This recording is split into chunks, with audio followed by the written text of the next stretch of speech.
চলো আজ তোমাদের সাথে শেয়ার করে নেব বাংলায় লেখা খুবই রঙিন খুবই ইনফরমেটিভ একটা পাখির বই সম্বন্ধে। বইটার নাম বাংলার পাখপাখালি, লিখেছেন কনাদ, সন্দীপ, খৌনিশ এবং শান্তনু।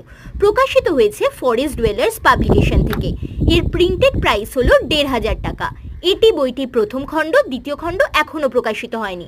এই রইল তোমাদের জন্য বইটির সূচিপত্র। দেখো, এই বইটিতে বাংলায় প্যাসারিফর্ম বর্গের ৪৫০টি পাখির সম্বন্ধে ইন ডিটেলসে দেওয়া রয়েছে এবং বইটির প্রধান উদ্দেশ্য হচ্ছে আমাদের চারপাশে যেসব প্যাসারিফর্ম বর্গের পাখি দেখা যায় সেগুলো ছাড়াও যেগুলো দুর্গম অঞ্চলের পাখি তাদের সম্বন্ধেও ইনক্লুড করা। বইটির শুরুতেই পাখির ঝাঁকি বলে একটা সেকশন রয়েছে, যেটা আমার খুবই ভালো লেগেছে।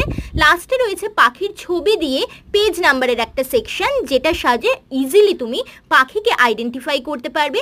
আর প্রত্যেকটা পেজের মধ্যে যদি আমরা জুম করি তাহলে দেখব সেখানে পাখির বাংলা নাম, লোকাল নাম, এছাড়া সায়েন্টিফিক নেম, এছাড়াও মেল পাখি, ফিমেল পাখি, ব্রিডিং নন ব্রিডিং সিজনের পাখিদের ছবি এবং ডিটেলস, জুভেনাইল পাখির ডিটেলস, তাদের আবাসস্থল, বিচরণ ক্ষেত্র, স্বভাব, ডাক, কি খায় তারা ইত্যাদি সম্বন্ধে ইন ডিটেলস দেওয়া রয়েছে। এছাড়াও রয়েছে তাদের প্রজননকাল, বাসা, ডিম, তাদের সাইজ, তাদের ডিস্ট্রিবিউশন ম্যাপ এটসেট্রা। তো বইটি কিন্তু পাখি প্রেমীদের জন্য খুবই খুবই ভালো। তোমরা কিন্তু অবশ্যই বইটি কিনতে পারো।